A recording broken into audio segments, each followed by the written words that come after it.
Welcome to Pineland Underground, the official podcast of the United States Army's John F. Kennedy Special Warfare Center and School, and the best podcast the military has to offer. Real, bold, and unrestricted. We're your hosts, Sergeant Major Chuck Ritter, Major Bobby Tuttle. Welcome to Pineland Underground. All right, welcome back to Pineland Underground. Tonight we're recording from the Fieldcraft Survival Studio, and as we've had our series called Full Spectrum Special Operations, we've covered civil affairs, we've covered psychological operations, and tonight we're going to cover special forces. Chuck, over to you for the introduction of our guest. Our guest tonight is one Kevin Owens. He grew up in Ireland. He was in the Irish Army. He was in the Irish Special Operations or Special Forces, their Tier 1 unit.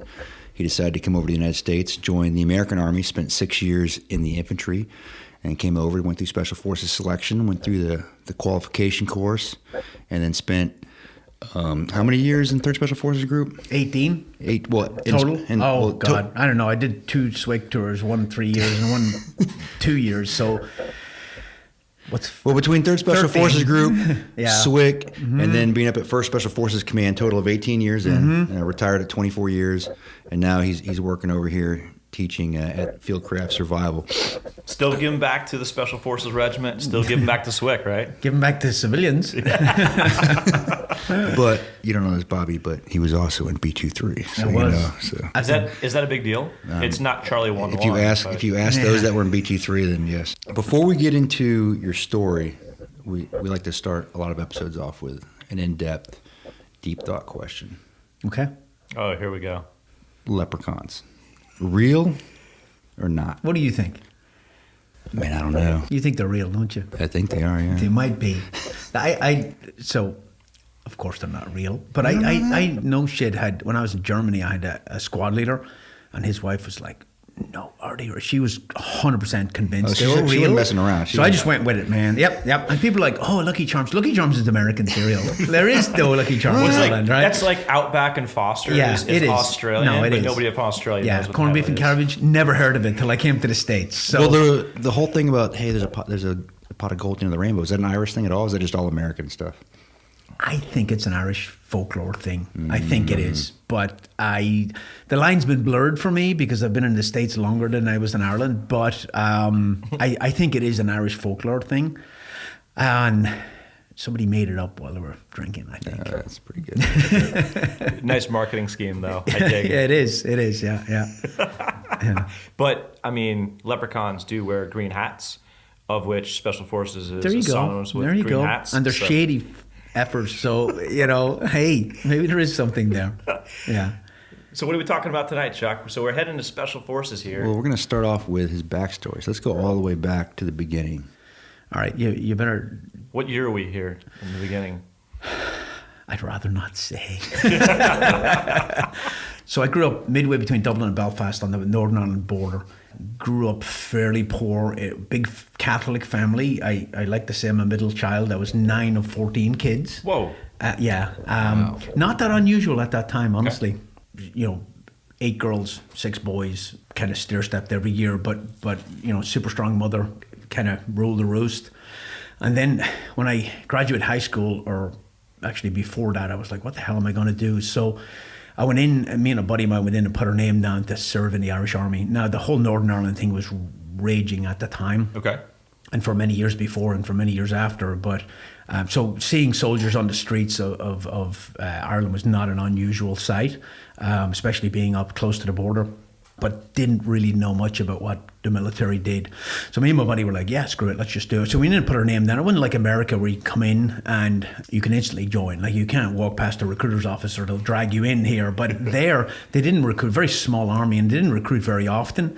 So you went in and put your name down and you had to wait until they actually recruited. Okay. So it took about a year. Did you know when they were going to recruit, or was it just kind of a surprise? No idea. I actually had tickets bought. Me and my buddy had tickets bought to go to France, to go to join the French Foreign Legion when they actually called us to come in. So you had a huge desire to just go find some action. action. Did. There's something in a young man especially that wants to serve, man. It's such a draw. It's very hard to fight it, right? And I have guys now that reach out sometimes on Instagram and go, hey, I'm 28 or something and I really always wanted to go to the military. I'm like, look, if you don't go now, you'll be 40 and you look back and go, damn it, I had an opportunity. Just go, right? Just stop overthinking it.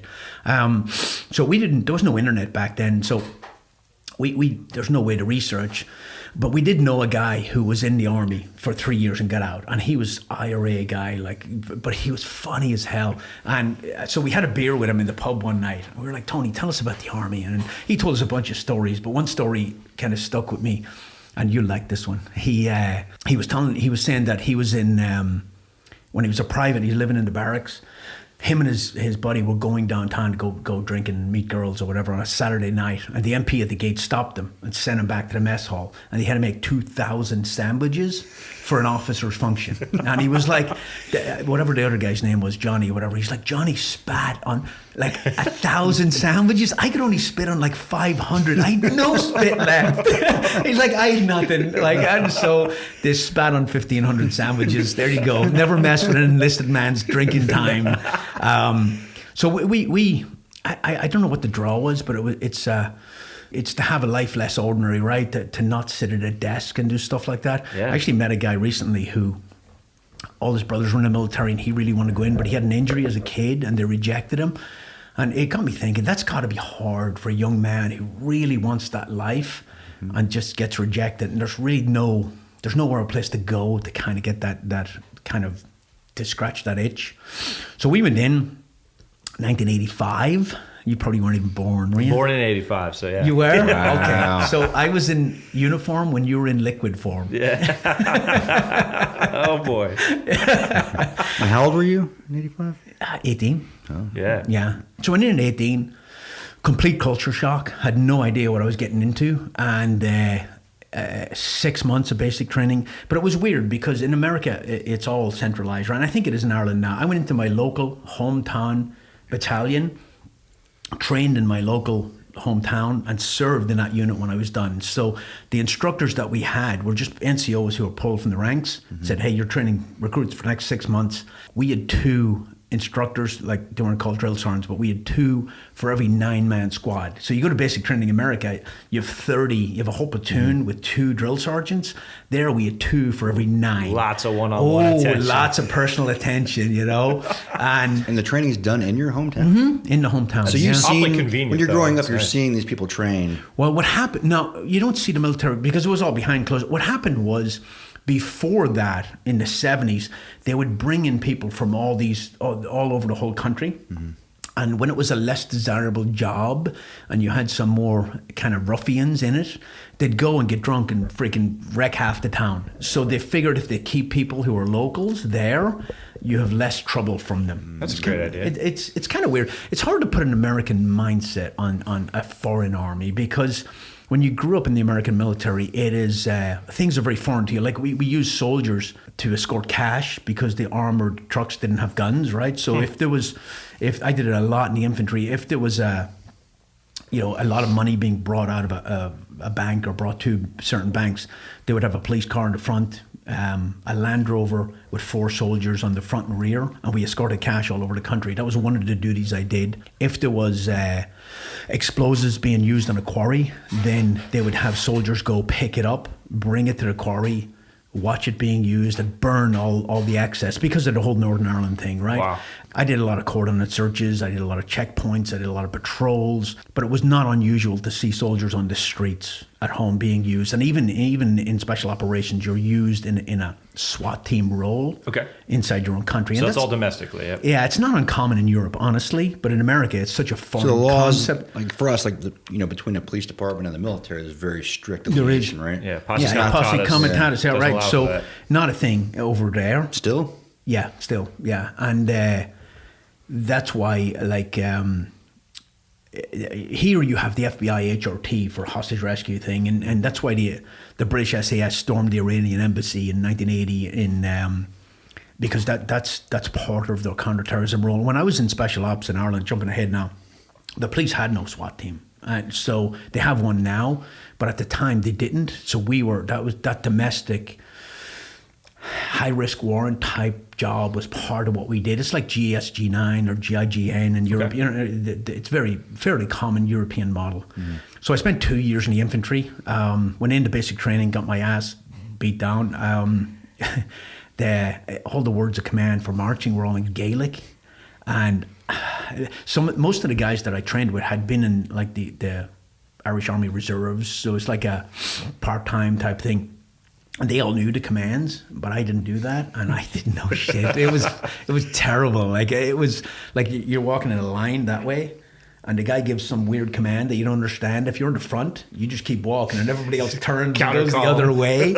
Oh, I got my ass kicked a few times, but I tell you. But it was good. I kind of took to it after the initial shock of not understanding what they were saying. I kind of took to it fairly well. And then it was weird because I graduated on a Friday at the end of all the training, and Sunday I was on duty. I was on Border Patrol duty. We did 7 24-hour duties a month.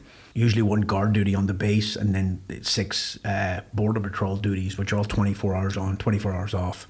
And then we did big border operations and stuff. And then I volunteered to go to Lebanon in 1987 with the infantry to a peacekeeping mission for 6 months, go see a little bit of the world. That was cool. And then when I got back, I was a little restless. And one day I was in my base doing boring army stuff, and then the Army Ranger Wing, the Special Operations Unit in Ireland, the counter-terrorist unit pulled in. And this is the way it always happens, right? Cooler vehicles, better uniforms, physically fit. Great hair. MP5s, yeah, long hair, H&K everything, right? And I'm like, who are those guys, right? And then, so Army Ranger Wing. So I... Did you guys see them train at all? No. Okay. Super secretive back then because of the SAS. And at the time, if you know anything about Northern Ireland, the SAS were operating in Northern Ireland at the time and killing a lot of people and the whole shoot-to-kill policy stuff. So we didn't really... When I'd been in Lebanon as a private, there was an NCO from the Ranger unit attached to my infantry battalion as an NCO. And so I talked to him a lot about it. And he was actually a really good mentor. He was the guy that was always squared away compared to everybody else. He was just a higher level of soldier. And that kind of appealed to me. So went to selection. Selection was based off Ranger School in America, believe it or not. It was early on. They had a couple of officers come over and go through nothing Ranger like School. our selection. No, it wasn't. It was infantry tactics. It was a portion in the base. A lot of PT, and a lot of guys were broken down because it's better now. But at the time, it was part of like when you're carrying a rucksack over your head and duck walking up and down the hills, you're going to blow out knees. And luckily, I didn't. But we have a massive attrition rate, and a lot of them were injuries. But you do a portion in the barracks, but they actually teach you infantry tactics and first aid and all those skills, and then you go in the field and you do patrols and ambushes and raids and all that. So it's very, very geared like, and you could go there like Ranger School in America, and if you finished, you may or may not be selected to serve in the unit, right? I was, but if you weren't and you finished it, you still got a Ranger tab, which was in Gaelic. It says Fianóglach, but you still got a tab and you went back to your unit and you're like, walk on water God, right? Because you went to this course. But they picked up, I think, and this is a long time ago, but I think 88 people started it. I think there was like 8 or 10 actually finished the course. They just finished it. Yeah, finished it. And wow. Well, there might have been more finished it, but I think 8 or 10 of us. I remember being on probation for a couple of months, like OTC or the Q course, and it was like 8 of us, I think, or 6 of us. It wasn't much. Now it's a very small unit, but it had a internal security counter-terrorist role. And a lot of different things. I find it interesting. The first course they sent me to as soon as I graduated, which I think was really smart, was what we would call an ITC, instructor training course, right? That was the first course they sent me to. They called it Methods of Instruction course, where you went and you learned how to teach. And it was good for, especially growing up in Ireland, not out of confidence, deathly scared of public speaking. I've obviously gotten over that, but I thought that was a really smart first course. Was that a normal progression for them though? Yes. Yeah. Everybody, once you finished selection, you went to the unit, that's the first course you did. And it would be really good if SF did it, because you don't go to ITC unless you come back to be an instructor, but you're expected to teach. And that course is really good, the one they teach in SWCS. Is it now? When I went, it wasn't. I thought it was great. I was like, man, I wish I would have went to this course a long time ago. But if you imagine it, and God forbid, we don't need to make the Q course longer, but imagine if you went, you It's learned only a that week, I stuff. think. Yeah. You could probably squeeze that in between sitting on your ass waiting for phases, right? I'll bring that up to the Yeah, headquarters. yeah. I thought it was a really good thing to learn very quickly, right off the bat, right? And, Green Beret is supposed to be teachers, and you do. You teach people all over the world, but you're never taught how to teach until you come back to SWCS. And you've probably been in SF for 5 years at that point. I just thought it was a really smart thing. So the next one I did like a naval warfare course, because we were special ops for the Navy too. One of our missions was retaking ships and retaking offshore gas rigs off the coast, which was really cool. But the most dangerous thing I've ever done. Like, you think about, I remember going in and you take these offshore rigs, and the ones we were hitting had 7 floors on them. And you had a heli deck on the top for a helicopter, and you had a spider deck on the bottom for a boat. And we'd come in with divers, and they secure the heli deck and the spider deck. And then we'd come in boats and helicopters and fast rope on.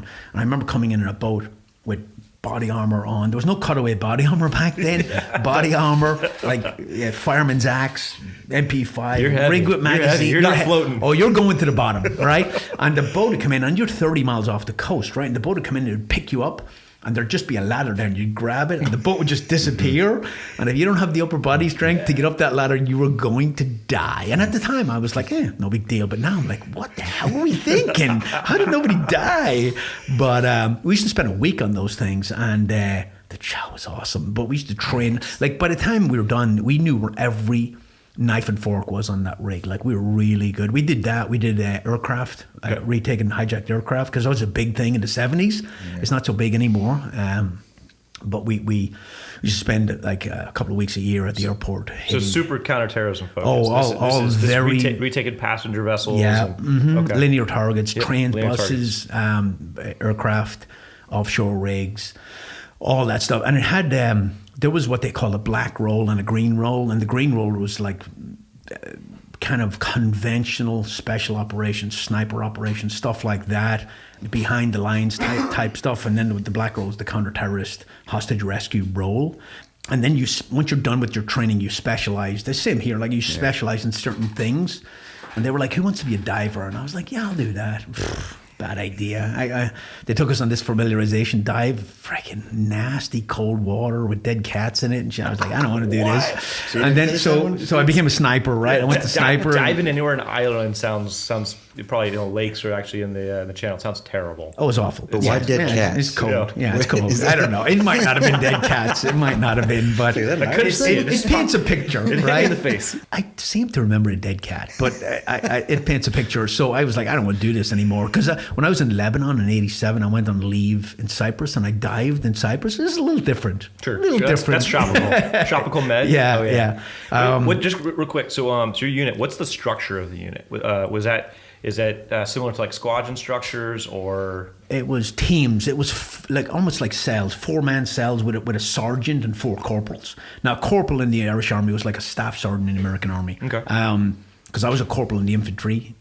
When I went to Lebanon a second time in '91, I think, but I was a corporal in special operations attached to the infantry, and I went over there as an infantry squad leader. So you're talking 4 corporals and a sergeant in a team, and then it was like 6 teams in a platoon. I think there was 2 platoons and a support platoon, I think, and it's probably a lot different now. Sure. But that was the structure at the time. And how was the pay compared to like? You got Ranger Wing allowance, which is an extra like $150 or something. But it was funny because when I got there, they bumped me to the rank of corporal, and it pushed me into a higher tax bracket, and I came out with less money. I do remember that part. You see, it was a long time ago, but I remember that, right? But it was okay pay. It wasn't like you weren't getting rich or anything, but I had a car, which is pretty good. But you're having fun too. I was having fun, and it was great. And the guys there, very, very similar to the guys here in Special Ops. And I would say that's probably almost across the world. It's almost universal that they're the same type of person that gets pulled towards that career. Are there any words you'd use to describe guys in special operations across the world? There's a certain, even the Iraqi counter-terrorist force, right, the ICTF, who are just pipe hitters in Iraq and did a lot of really, and are continued to this day, they were very intelligent, they were very adventure-seeking, they were very reliable. Right? Dedication may be the way to do it, right? Because it's not all cool jumping out of planes and doing cool shit. There's a lot of hardship involved too. Oh, yeah. And people don't see that on TV, right? But you put up with that to get the other stuff. So maybe dedication is a good one to do, to kind of describe that. But it's a universal thing. You could pick one of those guys up from there and drop him into an SFODA team and he would flourish, right? And I would say it's probably like that for at least a lot of European special ops units. Mm-hmm. Very similar mindset and drive, right? Because you need drive to get to that level. And kind of weird too, like just a little off too. A little bit weird, a little bit. And that's where the adventure seeking comes in. That's where I'm going to do something a little crazy. Because it sounds intriguing. I'm driven to do that. Mm-hmm. I remember that when I was working as sniper instructor, we were sitting out at a target one time, just BSing a bunch of us, and we had such common stories from being kids, from like breaking into stuff and like playing on building sites and just jumping off these buildings and stuff. And we're like, yeah, I did that too, you know. Yeah, he took a few knocks on the head probably, and spent about 5 years in SF in Ireland, and then I don't know if you want me to get into this, because I have a really bad temper. Somebody pissed me off, an officer. Imagine that. And the officer corps, and don't get me started on officers. You know, Ireland was ruled by the British for like 900 years, right? So in the 1920s, they pulled out and they took over it. You would think that a country that was subjugated by the British would not take all the British stuff, but same drill and ceremony, same officer structure. And the officer structure in the British Army is a very class system, right? It's very, very much, and it's shockingly so. And the Irish Army was like that too. Maybe a little bit less than the British Army. And there's a little bit of that in the American Army, but it's not anywhere near the same. But there it was really bad. Now in the Ranger Wing it was pretty good most of the time. But in the like here's an example. When I was in the infantry, the base I was on had a company plus, not quite two companies. You had a mess hall for privates where they lined up like we do here. Mm-hmm. They had a mess hall for NCOs where they sat down and a private came up with a menu and told them the specials and they brought your food to them. And then you had a separate mess hall for the officers, which was just ridiculous. Crystal. Right? Oh my God. Polished silver. Yeah, polished silver. Like really, cigars really. And brandy. Yes, absolutely. And there was no cross-pollination. You couldn't go, oh, there's a big line there, let me go to the private. That you were not welcome, right? And here, like the general lined up with his food and his tray like anybody else, right? And it really does put a them and us kind of piece to it. And here's one you like. There was officers on my selection course for the Ranger Wing. So when we got done and we started what we would call the Q course, our training pipeline, OTC would be more like it. It was like 4 to 6 months of probation and you know, CQB and hostage rescue and all that kind of stuff. The officers that were in my selection were put in charge of the Q course, but they didn't train with us, right? Because I think the overall mentality is that they didn't want to shoot on the range beside me and have me outshoot them because they'll lose respect. But I lose respect for you because you won't step up and train. But how do you understand what's involved if you don't do any of the training? So they breezed in and they breezed out, but they really didn't do anything. And there was one, I hope he doesn't listen to this because he's a good guy, but he showed up one time. We were doing a cordon search exercise, which had happened in real life in Ireland. Either a hit for the IRA or a bank robbery. There was actually a bank robbery where guys were on a motorcycle and a police officer who was off duty hit them with his car, but he wasn't armed, and they got out and they shot him dead, and they ran into the woods. And the army came and put a big cordon and search in and swept through. So we were doing a training exercise, kind of replicating that. And this officer showed up and he decided he would be the Op 4, right? He'd be the role player of the bad guy. Well, the sweep was, and I was on probation at the time, so on the Q course, and we were sweeping through and he was up a tree, right? Now it gets to a certain point, like if it's Op 4, where you're not helping the training piece anymore. Mm-hmm. You're just being an asshole, right? So people are trying to get him out of the tree, and they eventually grabbed him and ripped him out of the tree, and he was still fighting. And there was a kid who was on probation with me, and he got dropped later on, but not for this. He was standing, pulling security at MP5, and this officer was fighting, and he walked up and he took the MP5, the sling off him, and just cracked him across the back of the head and knocked him unconscious. Yeah. And people were like, oh my God. And then they were like, that was awesome. Yeah. It was kind of ridiculous. Like, and it was the same when I was in Lebanon in the infantry as a private. Our whole platoon was on this one building, and we it was a house, but we manned checkpoints, we did patrols, and we worked our ass off. When you went in there was a room half the size of this one with like 7 privates in it, and like no room. You couldn't swing a dead cat in it, right? There was bags everywhere, dirty underwear, and we've bunks with mosquito nets and all that. Well, you go upstairs, and the officer's room was 5 times the size of this, and he was in there by himself. And his desk for working, he had like a veranda type thing, and that was very normal at the time. But you would think that he would go in and go, no, I'm not doing this. That even though this is what's expected, and this is the way he'd walk in there and go, I'll take this room, you guys go take that room. But it never occurred to him. Like, you'd be sitting at chow, and they'd bring out the food, and his plate would be twice the size as ours. Like, it was shocking. Like, I was like, this doesn't seem right. But it was very normal. But me being the guy who questions everything, I was like, yeah, this doesn't seem right. Why?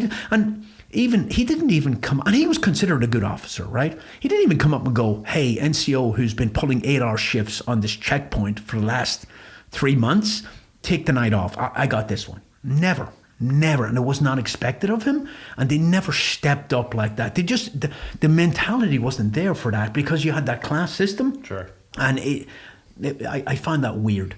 And I remember being E7 and SF, we were loading boxes, and we had a new officer, and I was like, hey, this is not the Ranger Regiment. Get your ass over here and help us, But you build such better rapport when you dig in with the guys, and it doesn't mean you're losing your authority or your respect. It's the opposite. You're actually gaining that. So, having come from that environment to the American Army, it's always good to see both sides, So when I got out, it's funny because in the Irish Army, you enlist so I enlisted for 3. I did 3, enlisted for 3 more, did 3 more, and then I enlisted for 3 more. But after 1. I was like, I'm out. You can pay the Army to get out. Get out of your contract. Yeah. So they just arbitrarily by yourself, you're like, I'm done. Yeah. Money. Discharged by purchase. Right? Discharged by purchase. Yes. So they count up how much money it costs to train you, but they don't give a crap about rappelling through windows and shooting bad guys. They don't care about any of that. It's like if you went to a chef's course, they would charge you the money. So all the shit I did, nobody cared. So it cost me $1,500. What? And I was out in like 3 weeks. Boom, done. And this is when you went to Somalia. Immediately regretted it. Well, not exactly, but I immediately regretted it. And I was like, damn it, I'm fucking bad temper. But yeah, I mean, when I left that unit, tears ran out of my eyes. Like, it was shocking, and it was devastating. And very, very quickly, all my buddies were gone. So it was. Things work out for the best generally. I went out, I did some BS stuff, and then I was like, I sold my car, got a backpack, and went to Europe for like 6 weeks and just traveled on the trains from Europe trying to figure out what to do. Anyway, came back. My brothers were in the States, so I got a ticket, flew to the States, and stayed there illegally for like a year with no green card. Then my mom got sick. I went back to Ireland, and then a guy came up to me and he's like, hey, I got a job for you in Africa. And I was like, I'll do it. What is it? It was in Somalia, right off the Black Hawk Down in '93. Yep, that was October '93. Mm-hmm. I was there in January or February '94. Wow! Right after. What was that like? It was insane. The Americans were the only people holding that whole place together. After they left, and there were still few there when I got there. So I was a contractor for a shipping company out of London, with a couple of SAS guys and another guy from the Ranger Wing that pulled me in. And we were security consultants for this shipping company in Mogadishu. And I was there. It was a whole completely collapsed culture. Like, it was completely lawless. And there were no more like UN security apparatus there at the time. There was Egyptians, Malaysians. Like, the Egyptians ran security at the seaport, but their commander said he was not there to fight with his Muslim brothers. And so they were taking bribes to let people in the gate with guns, and it was complete chaos. And there was the airport, the seaport, which are kind of connected, and then there was the American Embassy compound about 5 miles away, where you had to drive through the city. dead bodies everywhere, like gunfights. Just the most post-apocalyptic place you've ever seen in your life. Dead bodies everywhere, freaking hands stuck to railings, at the Islamic court, and chopping hands off people who stole. But it was complete chaos. But it was exactly what I needed after my mom died. I was in a really bad place, so I was like, I got to get my shit together. So I went over there. I spent a long time there. I got a lot of money for it. And as a security consultant. Yeah. It was a phenomenal experience. It really was.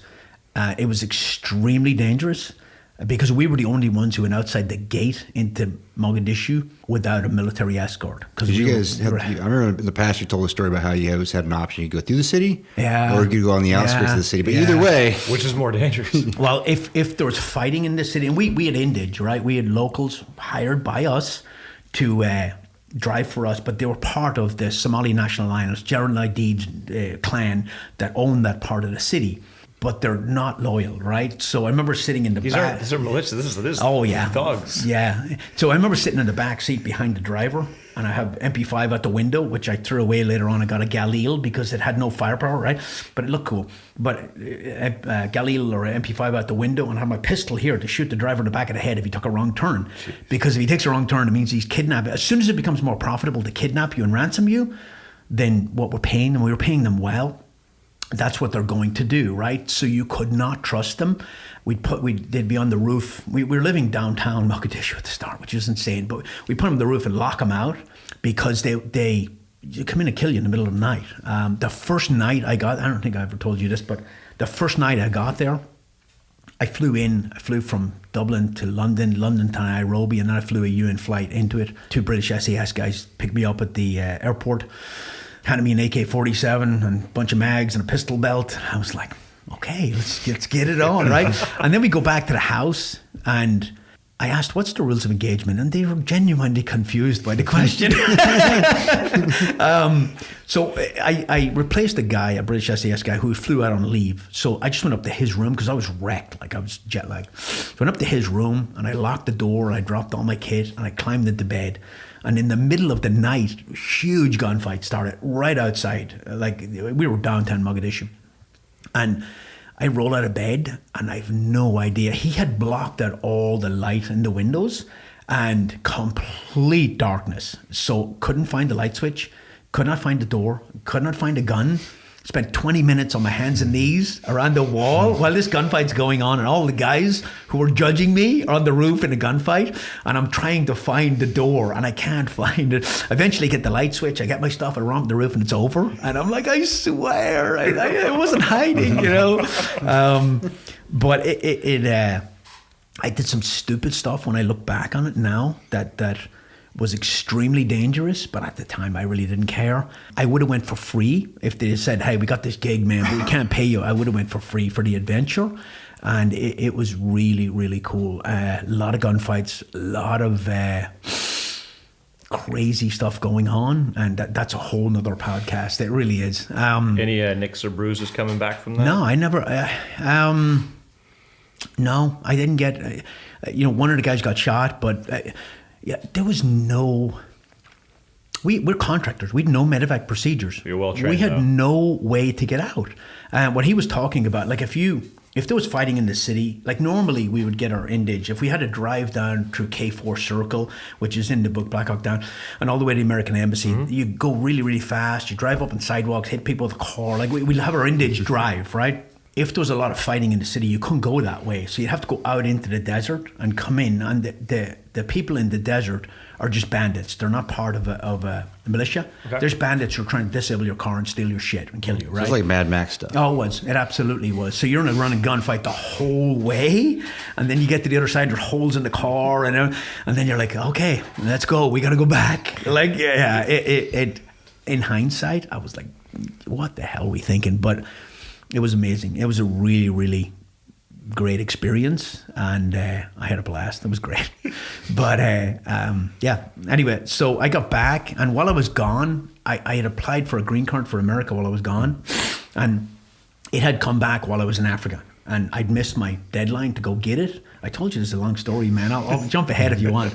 But so I went up to the embassy and I said I was doing humanitarian work in Africa and I missed my window, and they gave me my green card to come to the States. So the second time I came back, I actually had a green card, and I had no intentions of going in the military. I worked construction, I worked for a moving company, and I missed that military life, right? Got married. Where in the States are you at this time? I was in New York, Okay. right? And then me and Tuttle we just one day said, fuck, I had a buddy in San Francisco.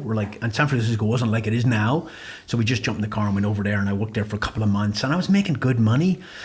I just wasn't happy. I wasn't getting that adventure, that kind of, rapport, that camaraderie that you get in the military. Yeah, the camaraderie. So I was like, this is like 96. I was like, you know what? Mogadishu had just happened a couple of years before, the Gulf War. I was like, the Americans are always fighting somebody. I'm just going to go in the American Army, right? So when in 96, what year did you come in? 98. Okay, but Clinton period before 9/11, military was gutted. No money for training, very poor, right? So I went to basic training. I went in as a private E1, even with all my experience. Oh, wow. People were like, did you get rank when you went in the American Army? I said, yes, I did. Private E1.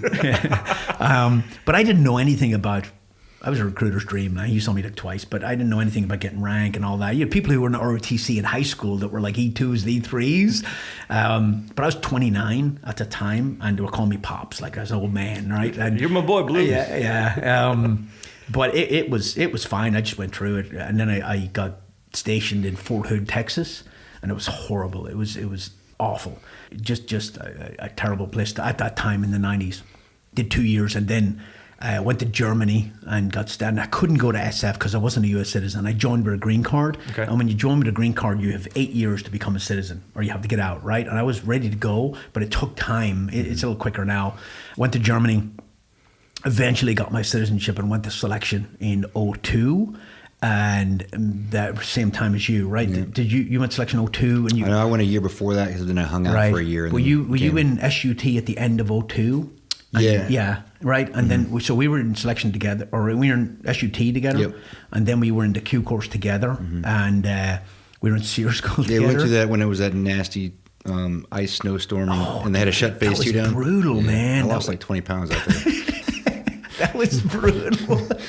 And at that time in the Q course, they had pulled, because there was, like 03 was the invasion of Iraq. Right. And they pulled a lot of instructors from SWCS to go back to their groups. And so you have Afghanistan and Iraq going on, and they supplemented it with National Guard guys, right? So me and Chuck are going through the Q course. I'm in E6 from the infantry. Were you in E6? Yep. Yeah. Infantry, and yeah. so we go through, and the last thing we do, I have a great story about, I tell people about you in SEER school, man. I got a great story of you in SEER school. But so the last thing we do was SEER school back then. It's all changed now, right? And we come back, we're going to group, we're both going to third group, we're going to go freaking deploy. We heard our names being called for something. And we're like, what is this? And I'm like, Chuck's a freaking infantry guy, I'm an infantry guy. And it was like 8 or 10 of us called. And they pull us all in, and they're like, we're keeping you here at SWCS to be assistant instructors at SUT because you're infantry guys, right? And we're like, no. Fuck. And I was promotable E6 at And this we already point. gone over to third group and postured, and we were like, no, we're going to Afghanistan in 3 weeks. And we were in process in third group, and then attached back. The last place you want to go after the Q course is fucking Camp McCall, right? So I was like, this is BS. And I had all my arguments lined up. We all had to go see the training group sergeant major. Zets, if I'm right thinking. Was it Zets? Was it? I don't think it was Zets, no. I don't remember who it was. But anyway. So we all go in, and I'm like, I got all my arguments. I'm going to fight this. And he starts blowing smoke. Of course, he starts saying, you were the best guys we could find. They picked the first 8 names with 11 Bravo beside their name. Okay. So they were like, well, you were the best guys we could find to do this job, to go and be SUT instructors. And one kid was like, hey, Sergeant Major, I failed SUT when I went through.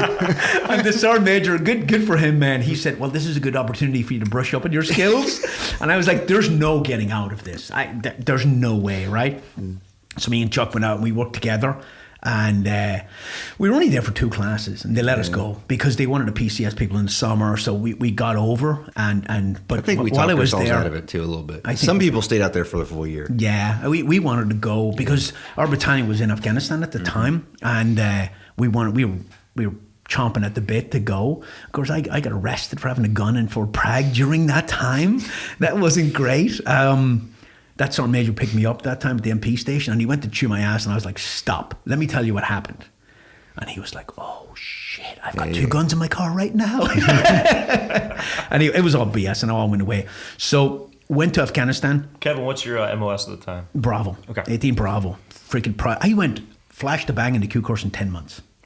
And then I got screwed and had to go to Swake. But it was because I was already in E6. I had none of the NCOES stuff to do. I'd already done all that. And I had French, and I had 18 Bravo, and I just went bang, bang, bang, bang, bang. Pretty, I think that's unheard of now. But yeah, 18 Bravo. What story? There's a couple of them, but I got a couple of them. So I when I was in the 18 Bravo course, we were on a formation at the start, and they're like, if you're in E6, move to the right side of the formation, right? Like, you're all squad leaders, and being in a leadership position in a school means nothing. You're just somebody to blame. You have no power.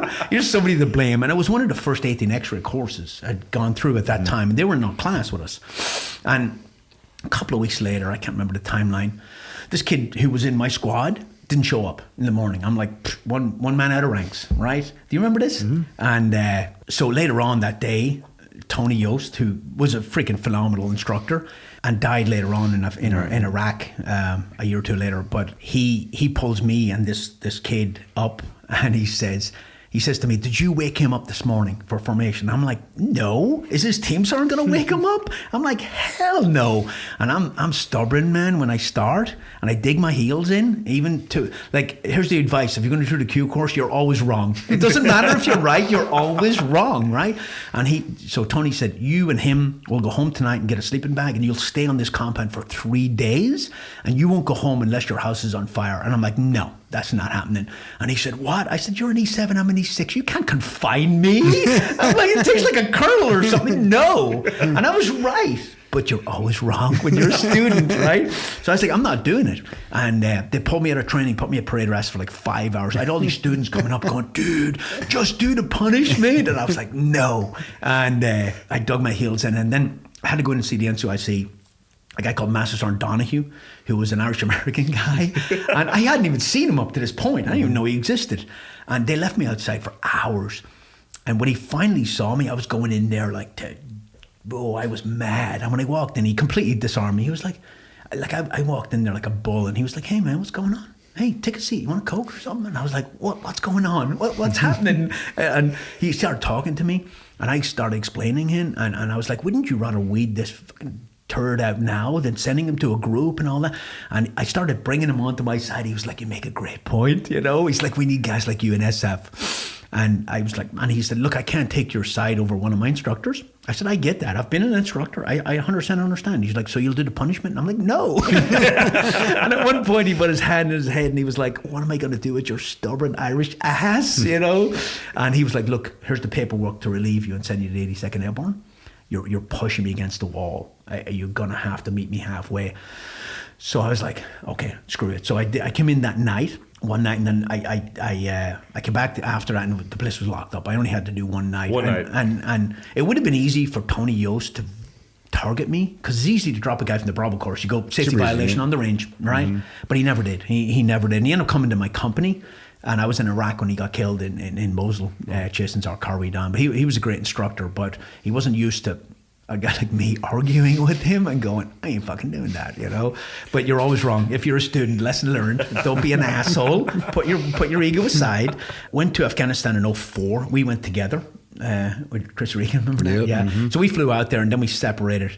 I went out to Organee. Already my team was already there. And then we rolled out to Skin and we took over from like a battalion minus, I think, of 10th Mountain Division, and we had like 6 Indige with us. We just rolled out. There was like 6 of us, and we had like 6 Indige, and they had like a gun each. And it was really cool because I spent a lot of my time in the CIF company, but I got to do that traditional SF mission, and it was still early enough in Afghanistan that the Afghan army had not stood up yet. So we straight up you did the same thing, we straight up had militia, like just pipe hitters, right? AMF, right? And we went to Skin, we started taking over, and then we put out the word to all the locals, hey, come tomorrow for an interview if you want to join our army, and bring your own gun because we don't have any guns for you. And they came in with their man dress and their gun, and we in-processed them. and then we trained them in very basic infantry tactics, and then we hit targets, soft targets, hit a confidence target, battlefield recovery, better gear, and we owned that whole area after a couple of months. So it was really cool to be able to do that, and that's the classic SF mission, to build an army. You had like 200 to 400 people. That was like your own army. Yeah, and you did all your own intel.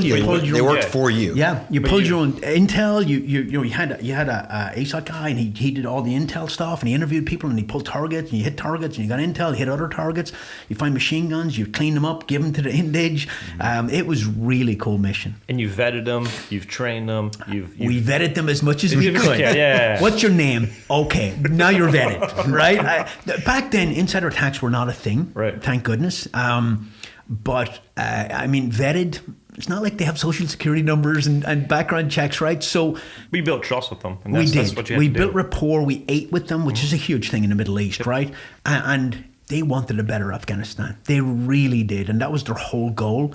And we paid them fairly well, and we treated them very well. And that's rapport is something that's easy to get. It's easy to lose as well. And some people just don't understand that. And I was talking to Chuck before he came here. There's something about the Q course and Robin Sage that hammers that in, because you think that FID mission, that buy with and through mission is actually easy, but I've seen people screw it up, and ego will screw it up.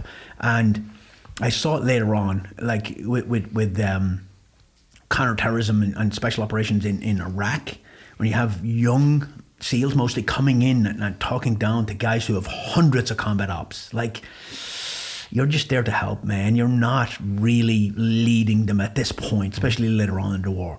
But being able to get there and live very remotely, very austerely, sleeping on your truck. And bringing yourself down to them. Yes, absolutely. That's a huge piece, right? It's not, negative reinforcement doesn't work in the Middle East. You have to become their friend. You have to become relatable, and you have to suffer with them, or you completely lose rapport.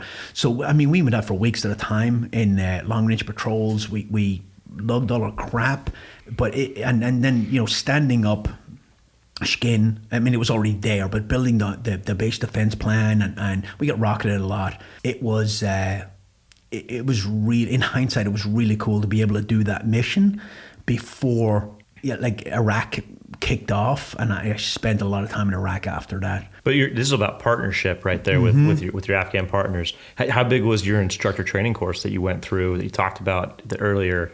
That first course where you graduated in Ireland, you mean? In Ireland, yeah. Oh, it was a week long, I think. But no, how'd that play into you being able to train your partners? I'd been an E6 in the infantry, so I was well used to teaching small unit tactics and teaching, and I think a big mistake people make when they're training a partner force like that, you, number one, you don't train them to American standards, and you don't want to train them to American standards, so you train them good enough, right? You train them good enough to hit the target. Don't shoot me, shoot the bad guys, and let's call that good. Anything else is a bonus, right? But it's all about drilling them hard, and training them, and then eating, breaking bread with them, and sitting down and building that rapport, and talking about, growing up in Afghanistan and the Taliban, and then they all had stories about the Taliban commander beating the crap out of them, and worse, and it's just they cherish that kind of bond, and it's very, very. And you had to have it back then, because back then, depending on where you were, it might be one or two teams, but at the most, like for us, we had two teams, but it was 24 of us in the middle of nowhere. Yeah. There's no main roads there. It would take 8 hours to get to Kalat. Yeah. But you're out, and then you got 300 or 400 Afghans with you, Yeah. and that's There's it. no reinforcements. No, You're out in the middle. You're on of your nowhere. own. Yep, you're on your own. So the commander we had that we brought in there was Aziz, who became the commander of all Afghan forces later on. And that guy was freaking crazy. Like, I remember somebody came to the gate and said, "Hey, there's a weapons cache out here," and they kind of told us where it was. So we were trying to put a con op in to go recover it, and we sent Aziz out to get a GPS grid for the con op. When he went out there, he just come back with all the stuff in the back of his truck. He was like, "I just got it while I was there." He did stuff like that all the time. He was hard, but he was fair, and his troops loved him.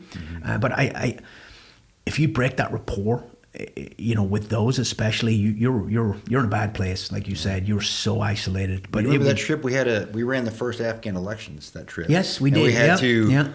We had to get them to plan it and execute it, Yeah. and then we just had to figure it on the fly of how are we going to run these polling stations? How do we even do the security? And it couldn't look like the Americans were influencing the election, so they were like, "You guys stay away." Well, when it was all over, we were not there, and there was nobody to take the ballots to the local police station or whatever. So we threw him in the truck and brought him over there. It's such a chaotic place. That it's a great place for a Green Beret to learn his job. And I think the big thing about SF, and I've worked with a lot of special ops, is you have to be comfortable with chaos, right? You just have to go in there and figure it the hell out. And it's not going to be structured, and it's not going to be everything you thought. It's not going to be sexy. It's not going to be You're not sexy. going to have a whole lot of stuff. No, you're not. But under resourcing people builds resilience, right? The most innovative people I've ever seen in my life are like poor people in Africa or in Afghanistan. Remember, you go buy a truck and you're like, okay, how are they? I know. Well, that truck's apart, and you come back by and it's back together. There's no tools. Or they have the front of it's a motorcycle and the back of it's a car, and it runs. And I'm like, how the hell do you do that? It runs the air conditioning system. Yeah. Hey, they had to be innovative. Do you ever see the one I've seen it on the internet where they're jump starting a car with an AK-47? You ever see that one? Like, that's awesome. Yeah. So that was a really good trip, and so I came back, and we were only back for a couple of months, and we got tagged to go to Iraq. We had a whole plan to go out west in Iraq, and by the time we landed, we were like, no, you're staying in Mosul. So we stayed in Mosul, and it was part of the surge to try to train as many Iraqi troops as possible. So because you guys were in Mosul and we were down in Tal-Afar. Yes, up in Tal-Afar. We did a big presence. Tuttle Group had a big presence in Iraq at that time, and it was a big push to train, assist, advise, and accompany these. I was with an infantry battalion, and we'd pull them in, we'd train them, and then we'd periodically hit targets with them. But it was funny because, you'd pull in Alpha Company, and the Americans were still paying all the Iraqi soldiers at that point, right? So you'd pull in Alpha Company, and there might be 100 soldiers, right?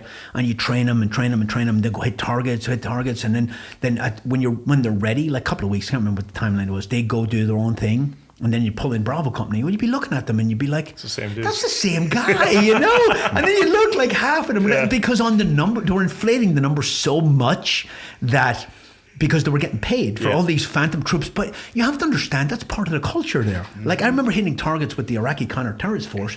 Those fuckers would steal everything on target, And I'd be like, look, don't steal the phones and the intel. Anything else, I don't care. It's a terrorist house, man. You're poorly paid. I don't freaking care. You try to control that stuff that you're not going to, right? Mm-hmm. But we also would pull in these Iraqi battalions and give them all brand new guns. And they go home and leave and come back with a piece of garbage because they sold the good gun and they took the piece of crap. That it was just, again, a different type of mission, but it was still, buy with through, train, assist, advise, and build an army and go hit targets with that army. And, it was no night vision goggles. It was daylight hits or it was nighttime hits with bright lights on. And, when I went to B23 later on, it was all nighttime stuff, Inspector gunships and all that. And those guys had never experienced working in the daylight in a city with 1 million people and hundreds of IEDs a day, or working at nighttime with an Indige force that had no nods. So it's all bright lights and all that. And you become very spoiled later on in B23 because you had all the JSOC assets. And B23 is called the CRIF, the Commander's Crisis Response Force, Yeah, formerly known as Commanders and Extremist Force. So it's part of JSOC. So anyway, I'll get there. So when I came back from I spent 9 months in Mosul through 05 and 06. Came back, went to Sephardic, and it was back then you had to shoot in. So I went up and shot in because I was a good shot with a pistol and got a slot. When I was done, I started hearing all these stories about how B23 were laying some scunion over in Iraq. And it was how you thought about that. Like, how am I going to say this? Yeah. So it was just starting then. So I was like, I want to go where the fight is, right? So I went over to B23, got in, and went to the snipes, and then deployed in 06. Now, the B23 at the time, they're gone now, but each active duty group had one company that was part of JSOC that was a hostage rescue company, and it was just because they were supposed to be forward deployed, and if something happened, they were the ones who would fill in while Delta were on a plane coming over, right? First responders, because yeah, they're pretty geographically much, closer to crisis. Not Delta Force, as much as some guys thought they were not Delta Force. However, we did get put in the playbook with task force in Iraq with Delta Force and the British SCS, and it was at that time we were losing the war in Iraq. Like, everybody knew it. We knew it. The enemy knew it. They had us on the ropes up until about 07. I was in 05 and 06 in Iraq, and I went back in 06 again to work with the Iraqi counter-terrorist force. 6 of us got pulled out of the ICTF after a couple of weeks and sent down to the emergency response unit of the police because they had SEALs down there running them, and they just didn't get it. Now, I'm not going to talk shit about SEALs, but they did not understand that you were training them to take over this mission because you need to leave and go home. Right? You're working yourself out of a job. Yep. So we had one of the, so they would not let them go on target. They would not train them. They would take one person per vehicle to turn the vehicle around while the SEALs were hitting the target, right? And that's not what you're supposed to. They weren't getting trained, so we were sent down there to kind of address this. And we started training them on night vision goggles. We started up armoring their Humvees. If I could just chime in real quick, the way you mentioned that, and I think that what's really incredibly special about Army Special Forces and as Green Berets, that term Special Forces, it only refers to Green Berets, but it is partnership built. It's language, cultural skills, ability to work by, with, and through, and working yourself out of a job. Yeah, and working yourself out of a job. And I think that's one thing that so a lot of our partners in some of the other forces, that's not their primary mission. But mid 2000 in Iraq, Afghanistan, the term ODA was synonymous. It was thrown out there, and that was very confusing for our SEAL buddies. For MARSEC wasn't around yet. But ODA-like entities, but very different tool sets. Yes. And so again, kind of going back to that is a Special Forces mission to do that. And like I said, you think anybody could do it, but I actually had a senior SEAL, like an E7 or an E8, say to me at one point, "You guys are working yourself out of a job." And I'm thinking, finally he gets it. And then he said, "I don't know why you'd want to do that," And I was like, oh my God. And so we went in there and we trained the emergency response. So they were a SWAT team for the police. They were supposed to be FBI, HRT. They weren't. But again, hitting targets, training, building rapport. We actually took them out to this training base. I was telling Chuck earlier, we took them out to this training base outside Baghdad because they were lacking certain skills. So we figured, if we go out here, we isolate them because they'd shoot houses and driving ranges and all kinds of stuff. And it was run by American contractors, but the chow hall, the Iraqi chow, was run by Iraqis, and they were stealing all the food. So we went out there, and there was Mike Glover was with my boss. Mike was with us. Jason, who's at 37, was with us too. And we just did like immersive training for a couple of days on CQB and shooting, all kinds of stuff. But was Don Keel there at the time? Was Jimmy there? No, he didn't. Jimmy was on my team, but when I was a team sergeant, when I came back after SWCS. But so we went out there, and when we went out, the Iraqis were running the chow hall, and they were stealing all the food, right?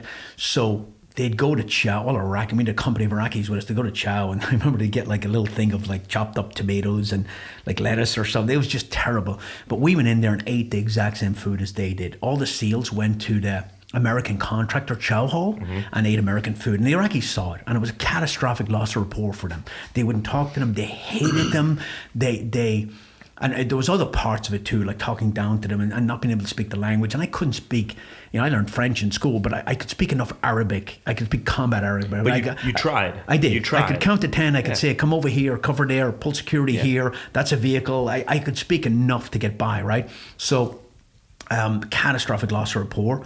And again, just not understanding that Middle Eastern mindset on how things are done, right? And there's something about the Q course, and I think Robin Sage in particular that does a great job with that.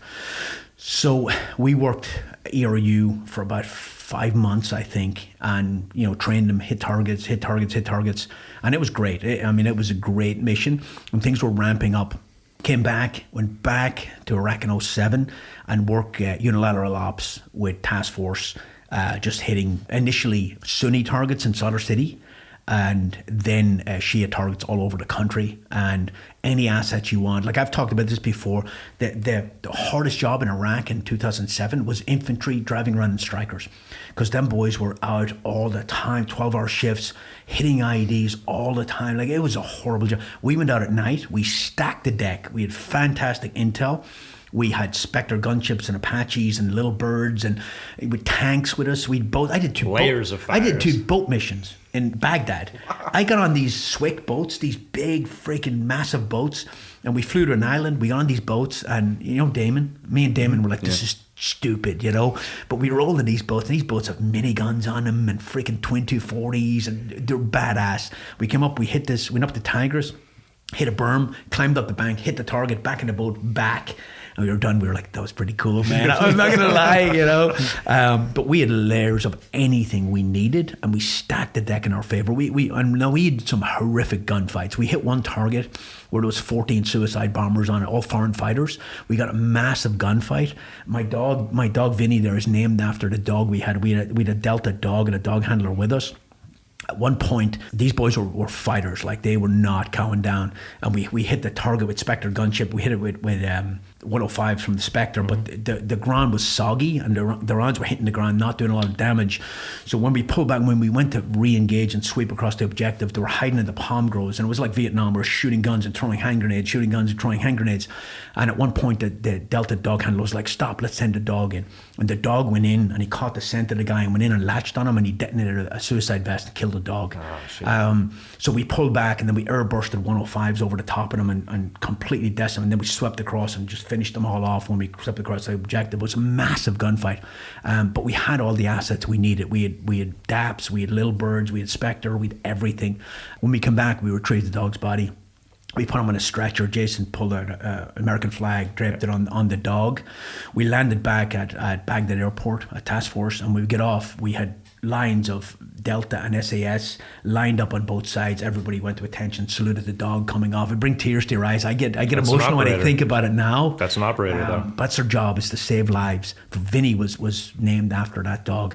But we had a lot of gunfights like that, but we stacked the deck so much, and we had the assets in place that we were very, very successful at it. And it was great because early on in Afghanistan, I got to do that super traditional build an Indige force from nothing army, and then I got to do the direct action freaking pie pinning stuff as part of JSOC, which was really cool. And in 2007 we were losing, but by the end of 2007 we were winning the war in Iraq. I was like, how did that happen? But we gave them nowhere to go. It was part of the surge. It wasn't just us, but the whole surge came in, gave them nowhere to go, and just hit them and hit them and hit them. And our intel was so good.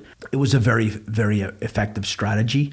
And part of that was the Iraqi counter-terrorist force, which later, if there's one success of the SIF companies or the CRIF companies, it's the ICTF, because they were trained, selected by 3rd Group and 5th Group mostly, and then they operated with other SIF companies.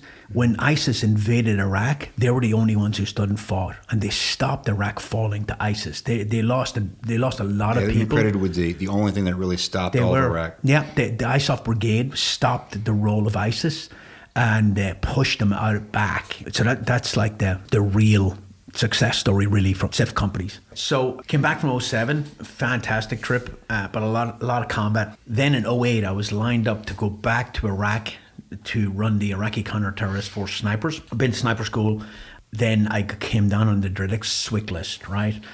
And for people who don't know, when you're an ODA and you've been there long enough, some of us, not you, some of us get hit for SWCS, right? If you're not in the clique, Chuck was in the clique, but no, I kept getting shot. That was my trick. Yeah. So I came up on SWCS orders, and if you come up on SWCS orders, the only way to get out of it is to pretty much die or get shot, right? So I screamed blue mortar. I didn't want to go. Nobody wants to go to SWCS and leave their team. However, I'll tell you now, it's actually a really good thing, and it does a couple of things for you. It lets you take a knee in the middle of combat. My daughter was born in 2004. I deployed in 2004, 2005, 2006, and 2007. And she was 4 years old before I ever got to know her. Like, really, it took years to rebuild that relationship because the job suffers last. That's just the way we are. It's And in our back nature. then, the deployment schedules back then, you don't have the 18 months you have now. It No. was- 6 months. I remember because we went to our first Afghan trip. We were back for maybe 3 months, and then I was in Yemen. We came back, and they're like, "Hey, 2 weeks. You guys are going to Iraq with everybody else." That was a surprise trip too. Yeah. And we came back from that Iraq trip, and then I think we had maybe 3 or 4 months, and it was back to Afghanistan again. You didn't have the luxury, man. And you touched on it earlier on. Like, everybody has their own little niche in special operations. Navy's the naval special warfare or the water, right? SF's unconventional warfare. It just, everybody pitched in because there was so much to do. So much work to be done. Everybody, and you didn't have the luxury. You're fighting 2 wars, and you just didn't have the luxury of getting 18 months off. That's awesome, but it took a toll on you. It really did, and it took a toll that most people don't see till much later on. Guys who just went back to back to back like that, it took a toll on your family, and it took a toll on you. So when I came up on SWCS orders, I fought it, and I got told to shut the hell up and do you're told you're in the army, right? And I got sent out to sniper school for special operations to be an instructor, and it was a phenomenal time. It really was. I spent 3 years out there. I was an instructor for 2. I was the NCOIC sniper school. I started shooting competitively. I won a lot of competitions, to include the international sniper competition in Fort Benning. Won a lot of guns. I started shooting civilian comps. I really got to hone my craft, right? And if you're going to go to SWCS, it's always good to go to a place where you can bring a skill set back when you go back to your team. So as much as I hated going, when I got there, I just make the best of it, right? Just do your job, and it's a very, very, and I'm not kissing up the SWCS because this is a SWCS podcast, but I tell you, an Israeli sniper said it to me one time, because they go in the military and they go to sniper school and they become an instructor and they stay there for the whole career. And he was like, the model that you guys have, where you have civilians there, and they're the continuity in those schools, but you have new guys coming in every year who are coming straight from the battlefield and bringing those TTPs, and you have that fresh outlook all the time, because if not, you're just going to stagnate. You're going to recycle the same training over and over again. And when I went to sniper school in 2007, we did 1 night shoot. Well, when I operated in 2006 and 2007, it was all nighttime. Everything we did was night, reverse cycle, right? So when I got there, me and Sean, who works here at Fieldcraft, we got there and we're like, we need to change this. And we implemented probably 10 night shoots. Like, we did a lot. We did photography at night. We did a lot of night shoots. We did a lot of urban stuff and body armor and helmets and shooting off rooftops and all that unconventional, non-standard position firing. A lot of movers, because after the first shot's fired, they're all movers. So it's a really good template to bring guys straight from the fight, give them a chance to take a knee, because as much as they don't want to, they need it. Come back, take a knee, give back to the regiment, modernize the course, and then move back and get back in the fight later on. It actually does help a lot. And one of the reasons I did not have any problems transitioning to civilian life, probably for 3 reasons, right? 1, I got to take a knee in the middle of all that combat, right? 2, I don't drink. And 3, I had a job here in Fieldcraft to go to that's very much like an ODA, and it kept me. I don't agree with these guys that go, oh, I'm going to take a year off. You have been running at 100 miles an hour your whole career, and now you're just going to stop and sit at home and watch Netflix, and then you're going to start pouring alcohol on top of it, and it ends badly. You've got to keep that momentum, I think. That's my personal opinion, but I do credit that with making my transition really easy. And I was transitioning out of staff job, which made it easy too, because it was horrible, right? But having done this for 35 years, basically, right, to transition, I had a harder job transitioning out of the Irish Army than I did out of the American Army, because I was still young. I still wanted to do all that still stuff. Hungry. Yeah. And I was so hungry, and then it was all of a sudden it was over, right? And it was daunting.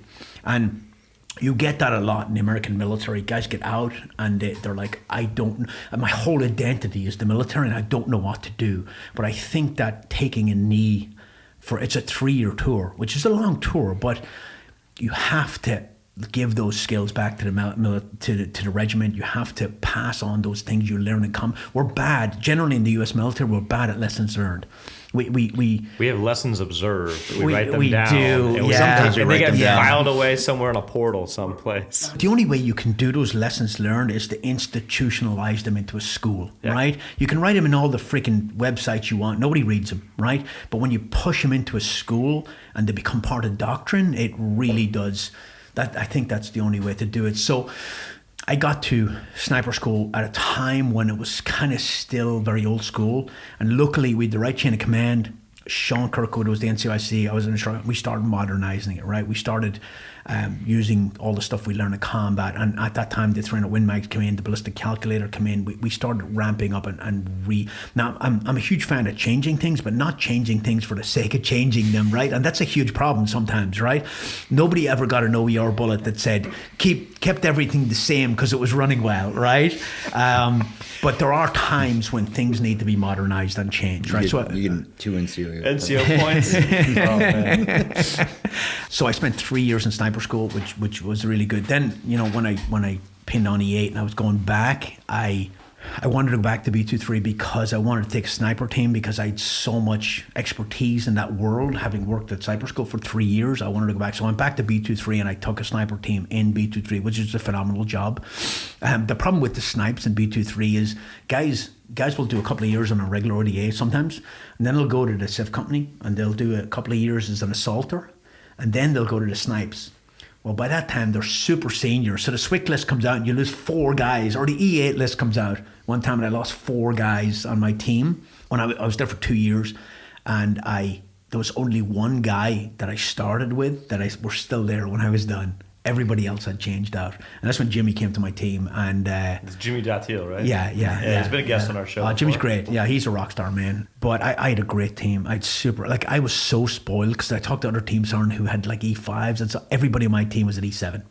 It was so easy. It was like, all I had to do is get out of the way, let them do their thing. It was pretty easy. So when I was done with my team sergeant time, which was phenomenal, I got to deploy a couple more times to really, really cool places and did more kind of train, assist and advise Middle East stuff. I don't know how much I can say about that. It was very specific to stuff that was going on at that time. Got done, wanted another year, and I was told nope. In generalities, we can say, you did work with Jordanians. I did. I worked with Jordanians. You worked with UAE, Kuwait. Oman. I trained the Oman SAS, Kuwaitis.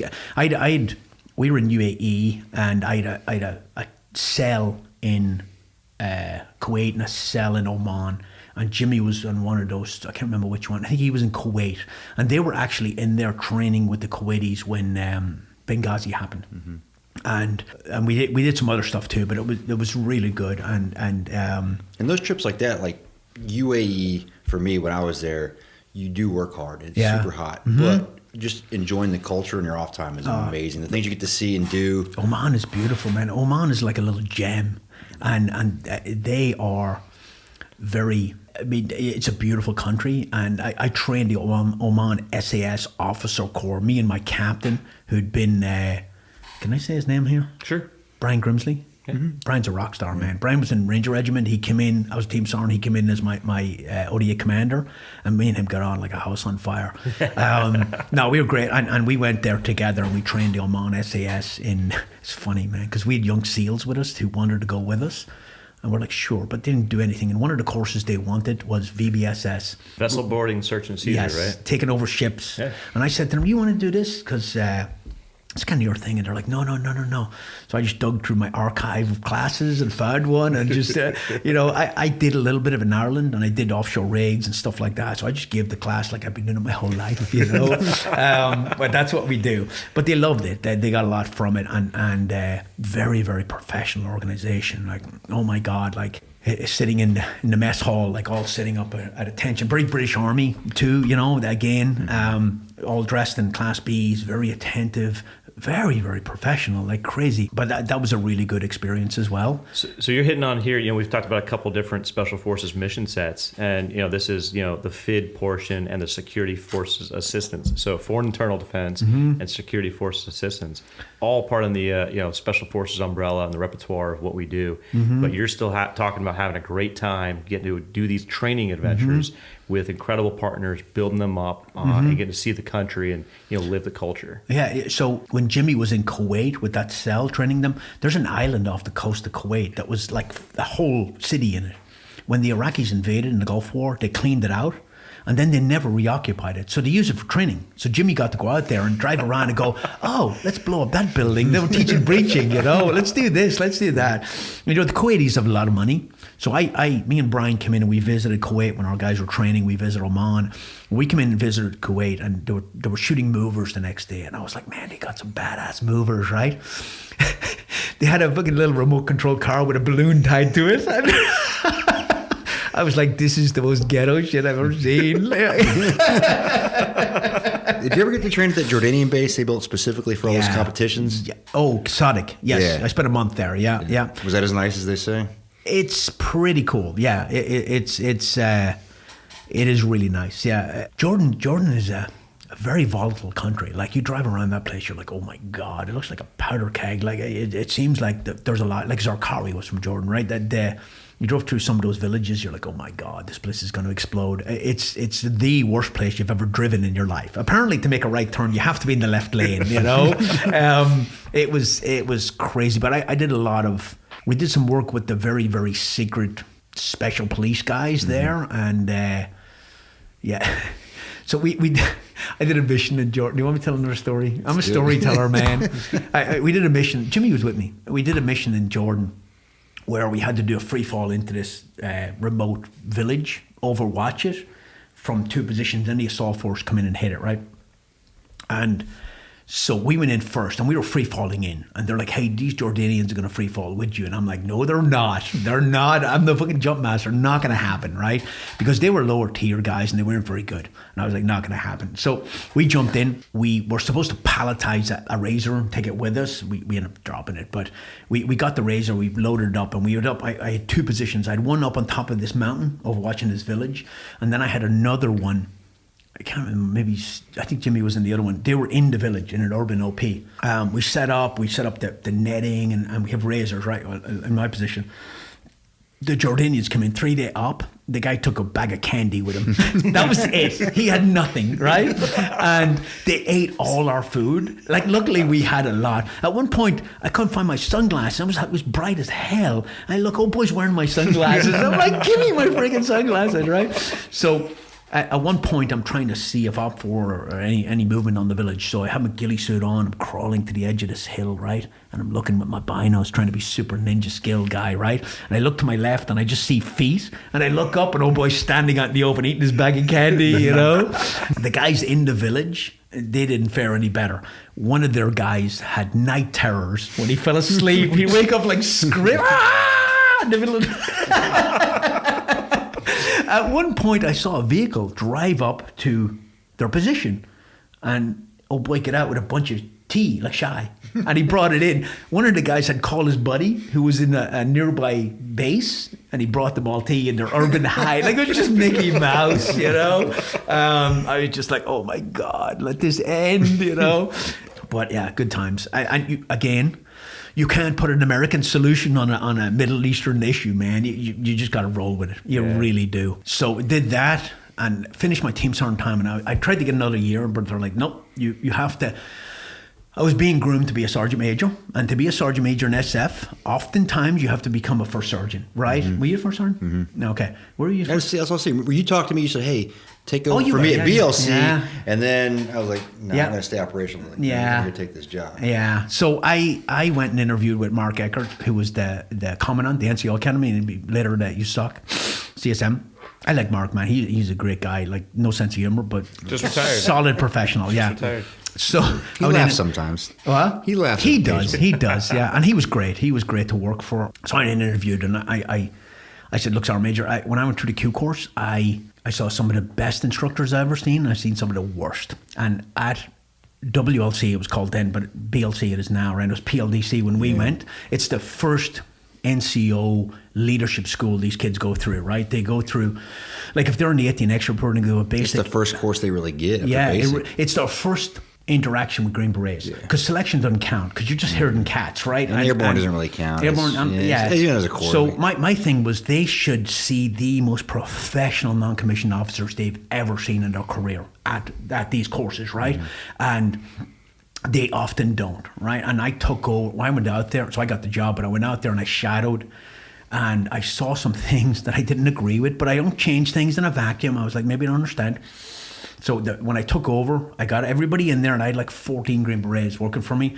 And at the time, it was just 18 extras on the class, but then it started being civil affairs and PSYOPs. So we had to implement, because there was a waiver for the land nav for the X-ray kids, because they already passed selection, but we had to implement land nav anyway. I got them all in, and I was like, okay, look, here's a few things I'm going to change unless you tell me why we're doing them. Maybe I just don't understand. And I was like, why are they running everywhere?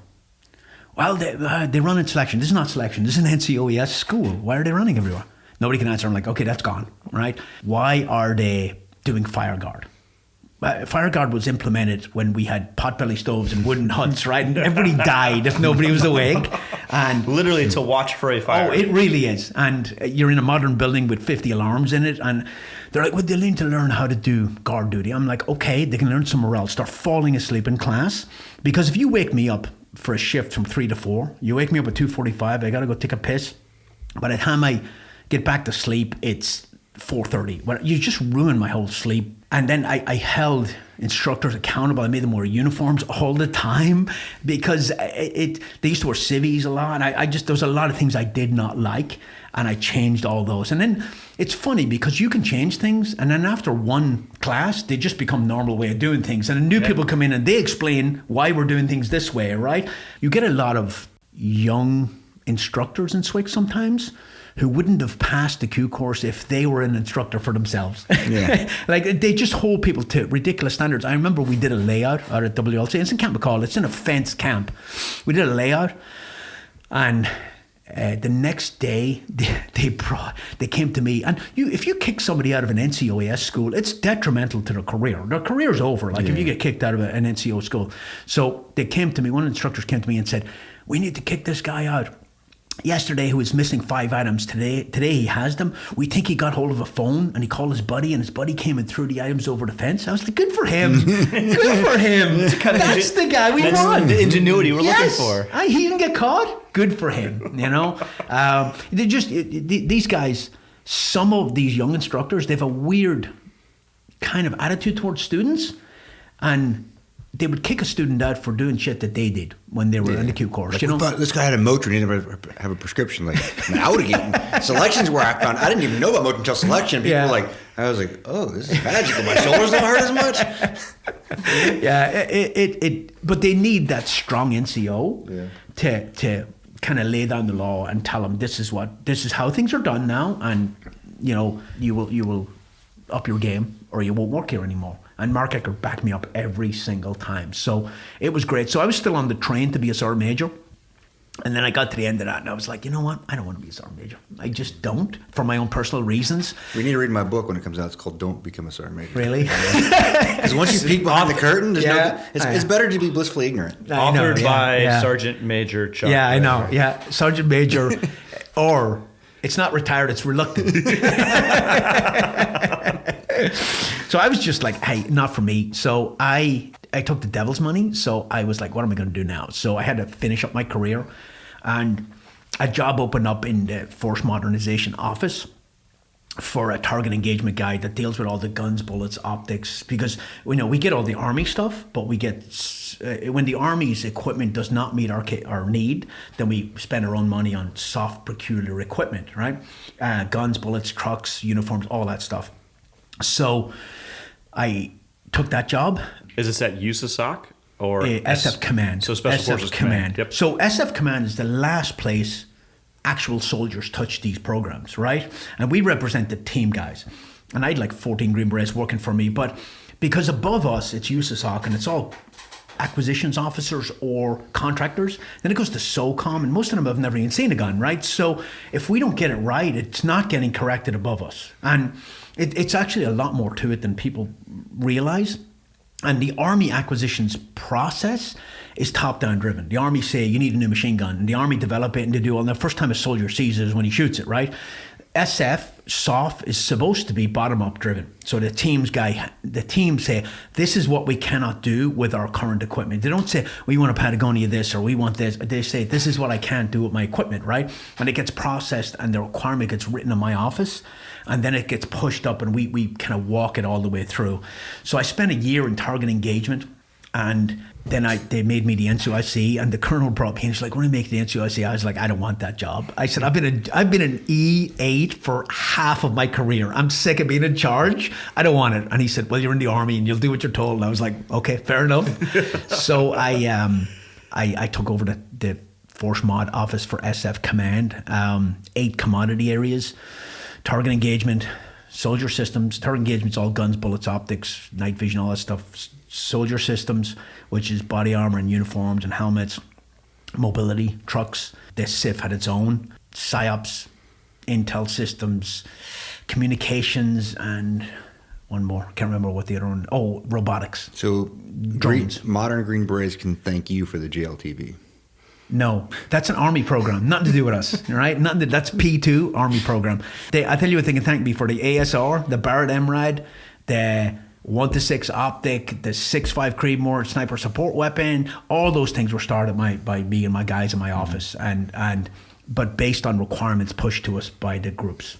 Very, very rewarding job, extremely frustrating job. Why? Oh my God, don't get me started. Okay. Because everybody thinks we have an unlimited budget. We absolutely don't. And we have a lot of money, but we have a lot of requirements. And everybody who came in my office, their little piece was the most important thing ever, right? I get a JTAC. Because the regiment's big, too. It's like 10,000 it's huge. people. And you actually have 23,000. And you actually- SF Command is 23,000 people. Now, only about 8,000 of them are Green Berets, right?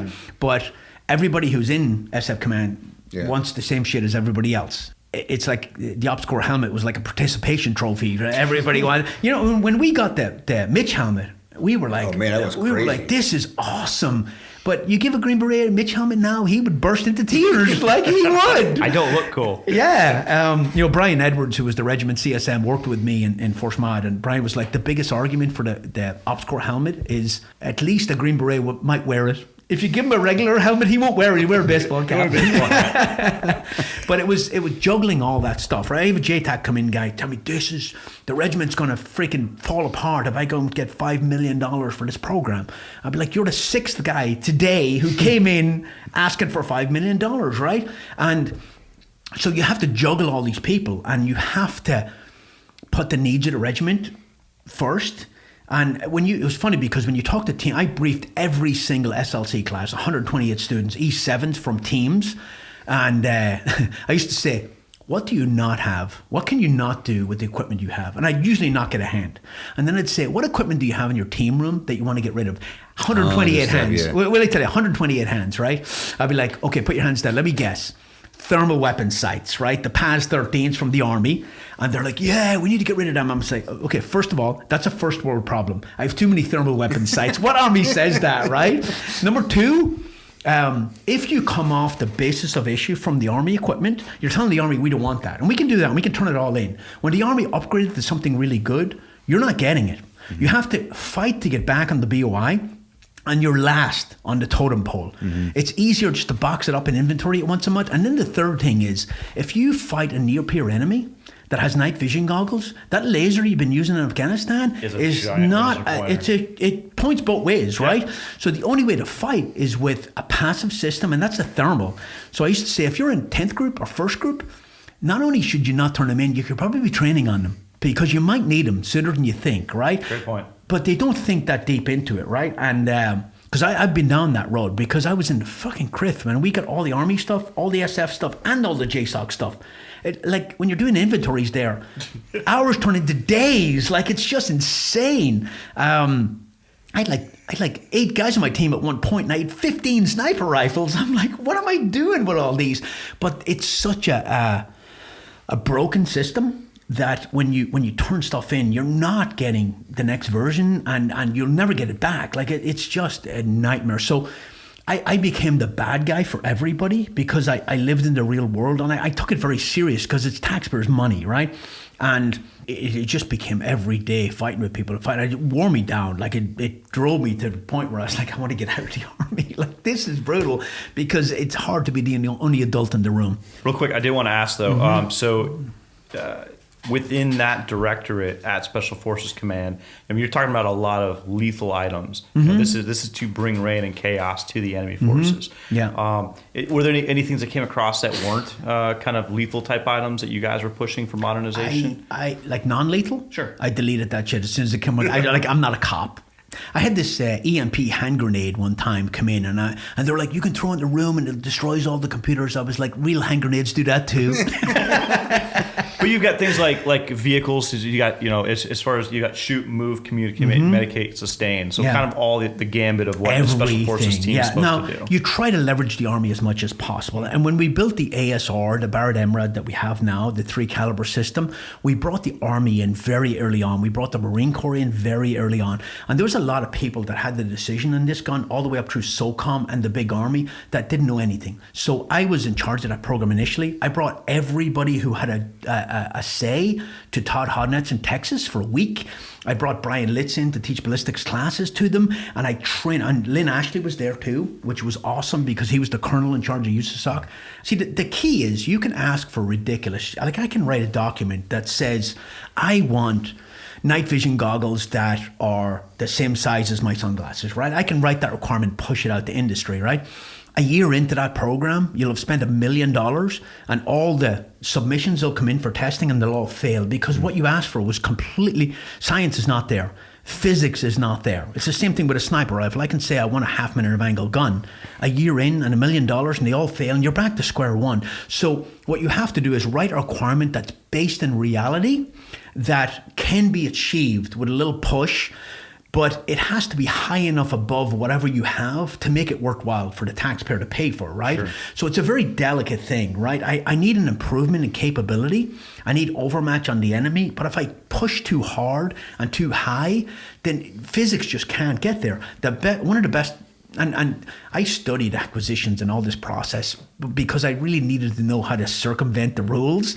But like one of the conversations I had with an ammunition company, I was saying, look, if I wanted ammunition that had a standard deviation at 10 feet per second in muzzle velocity, right, which is very hard to get. You can get it when you hand load, but it's harder to get mass-produced ammo. What would that look like? And he said, if you put that out as a requirement, I wouldn't even submit it. And this is a massive ammo company. I wouldn't even submit for that because I could pass the test and I could get the contract, and then Army, SF would buy 1 million rounds from me. But if they randomly test them and they come in at 11 feet per second, I eat the whole contract. It's too much of a risk for me.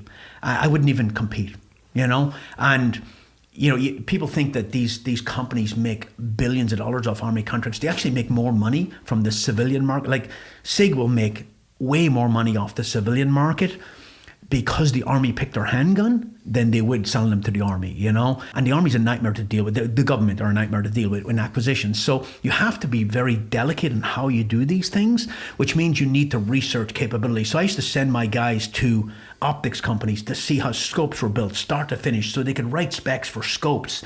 And that's why you have specific guys in specific jobs who become experts in that area. And that's all they deal with. And they deal with all the companies and they know everybody. And it's very, very effective because SF Command in SOCOM is the big dog, right? So if we bullied people because if you're buying this mug here, if SOCOM's buying 1,000 of these mugs and they're $10 each, if SF Command pull out of that, we're so big that this $10 mug now costs $30 and nobody can afford it anymore. So we kind of leveraged that a lot to get our way, and we brought everybody along. So the ASR contract, we got the Army in on that early, and we built the gun together. Now, it's not even the gun. So the Army buy all our guns, but it's not the guns. It's the 3 calibers of ammunition for the next 30 years. It's billions of dollars, and that means we don't have to spend SOCOM dollars on that. We can spend Army dollars, and we can use those SOCOM dollars for other programs that we need. So for our listeners, if you're not impressed with Master Sergeant retired, non-commissioned officer Kevin Owens talking about, as a Green Beret, But talking about the acquisitions process after he's talked about these combat stories and training and advising, foreign entities across the globe, and now he's in a staff role, taking input from the ground elements across, the Special Forces Regiment on what we should do to modernize, and hearing them and researching them, and the way he articulates it in industry terms, like, I'm blown away. I think that's just a prime example of a good Green Beret being thrown into a situation of chaos, or something they're probably less familiar with, but that have the right mindset to go out, teach themselves, learn from other people, ask good questions, and then problem solve. Yeah. And what you don't know, word on the street is that Kevin Owens designed and pushed for the GMV 1.1. I did not. That was already. But there's a great example, right? The GMV 1.1, when the requirement was written by 5th Group, it had to go in the back of a Chinook, right? So it was built to those specs. And you had to put 2 of them in there, right? Wasn't no, it the spec or just one? I can't remember. I think just one, but. Probably with a Zodiac toad on the back. Yeah, but by the time it got fielded, 5th Group were like, it's too small. Well, unless we're going to build bigger helicopters, that's what you asked for. But the people who asked for it are long gone because it takes so much time to get it, right? And that way, if you write requirements really tightly, like that has to be like and this has happened in the past, but not under my watch. They'd write a requirement because they want this specific mug, right? So they'd measure it and they'd weigh it and they'd say it must be this long. Because you can't say, I want this mug made by Fieldcraft Survival. It's illegal. It has to be a full and open competition. But they'd write the specs around it so they get the one they want. By the time it comes out, there's a better one, but you can't get that one now because you wrote it around this. It's stupid. So you have to write. It's all about how the document is written, and it should be written in a way that it can grow as you go further on, right? And the maintenance to go with it too, because for this mug, for example, if this lid breaks, this is 3 generations old now. By the time you've gotten it, and you can't get new mugs, new lids. Yeah, so. I tell you where we're failing as a regiment, if I can, is net training, new equipment training. It's built into programmatics, but it's blown off, right? When SF get a new piece of equipment, okay, we're going to train you on this mug. We need to send this guy down. Whoever's available. Well, it should be 30 Green Berets. It ends up being 2 Green Berets, 2 cooks, and a guy from the motor pool who's doing nothing that day. And they're supposed to train the rest of the regiment. Now, what we end up doing is using our equipment to a fraction of its capability and then bitching about it. Because and that's just across the board, and it's an army problem, and it's an SF problem, and it's a Ranger Regiment problem, but we're just not good at that piece, and it's a huge piece. It really is. That goes back to those first world problems. When you walk in your team room, you got a $500,000 camera kit. You're like, hey, does anybody know how to use this thing? So when we used to brief SLC, I remember Brian Edwards used to say, hey, the INOD Block 3, that thermal weapons sight, it's a phenomenal piece of kit. Be like, what do you guys? And be like, they're like, is that camera thing? I'm like, oh my God, yeah. Oh yeah, Jim's got a wedding this weekend, so we'll take it with. Yeah. I remember. I'm jumping back. I remember being in special ops. I'm talking about under-resourcing people. I remember being in special ops in Ireland and doing sniper training and doing a coordinated shoot, right, where you have multiple sniper teams and you have bad guys appearing in windows and you're doing, hey, 1 up, 2 up, and they have all sophisticated stuff for it now where you hit a light and all this. Okay, team 1 green, team 1 red, and the goal is that if there's 5 bad guys, you do a coordinated shoot at all 5 and you drop them on a countdown, the assault force goes in. Of course, Irish Army didn't have tons of resources. Our support guys built a facade with like burlap on the range and cut holes in it for windows, and it was on a KD range, and they were behind in the pits putting up snap targets in the windows so the snipers could be like, hey, team 1 green, and normally you have a light panel where it lights up green, red, and it goes down, and we didn't have that. We had cards that were green on one side and red on the other, and the commander just flipped them over, and when you got all green, it was like standby, snipers ready fire, boom. It achieved the same training objective with a little bit of creativity. I think when you under-resource people a little bit, they have to be creative. Like when we went to Afghanistan in 2004, and then we went to Iraq, completely different mission set. We pulled up the GMVs, we took out welders, we cut things off. You had to build everything yourself. You had to. I kept getting electrocuted because I didn't know anything about electronics and wire up the radios, but we had to pull everything apart, wire up our own radios. Yeah. We had Afghanistan long-range patrolling, fuel cans all the way around. When you go to a city, not a great idea, especially with IEDs, right?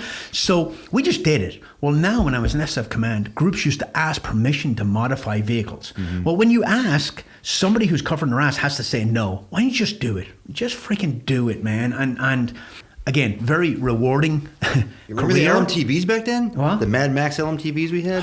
Yeah, Shit welded on the sides of them. Yeah, Wow. Haji, We yeah. welded like bulletproof glass in the front where you couldn't even see it. We had to like roll Yeah, bars. yeah. It's so funny because Rumsfeld said at the time, and he was right. You go to war with the army you have, and we rolled into all these IEDs and we started up armoring Hum. We did what we needed to do. But he got crucified for saying that, but he was absolutely right. That was about 2005, I think. And we put so much armor on the vehicles that it crushed the transmission and the engine. And we started doing that with the GMV 1.1. They started coming out with all these. The whole point of the GMV 1.1 was to get off the roads and get up, desert mobility and get up in the mountains and off the roads. And then they started strapping all the armor on it and weigh it back down. weigh it back down and turn it into a tank. Anyway, I came to the end and I was like, I can't wait to get out.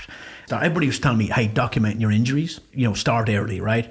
And again, I know you've been shot a couple of times, Chuck, and blown up, but generally we don't go to the hospital. We just take Motrin, and I have a bullet fragment still in my hand, and I have 2 bulging discs on my neck, and I have a fractured back, and both my rotator cuffs are torn. I have a bunch of injuries that never got documented. So I started going and getting MRIs and all that stuff while I was in the Force Mod office at night time.